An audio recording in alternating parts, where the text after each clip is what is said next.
Magandang umaga ulit mga kapatid.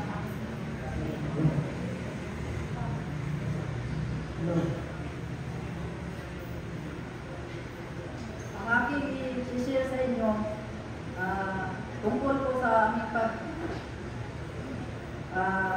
bisita doon sa Barangay Tagico. Hindi lang po kami ng mga home family, kundi kasama din namin ang ibang mga department sa AY at sa department sa Sabbath School, then department sa mga women, sa church elder, at iba pang gustong sumama sa amin. Nung Sabado po kami doon nagdala mga kapatid after AY program.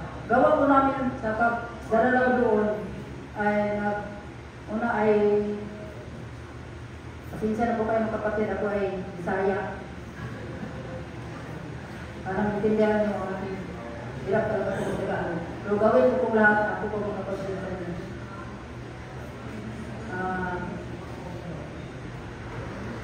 Ang gawa po namin doon, handugan namin sila ng isang awit. Then, before po kami manalangin, aming tatanungin sila kung ano ba ang kanilang prayer request. Halos ang request nila mga kapatid ay yung kanila din pamilya. Natutuwa naman sila sa amin na meron po daw at masaya sila na meron ganaw sa kanila at nanalangin. No? So, kaya mga kapatid, maganda talaga na gamitin natin ang ating natitirang oras sa araw ng Sabado sa pagdadalaw mga kapatid. No? Gamitin din natin, magpagamit tayo sa Panginoon mga kapatid sa pag-visitation.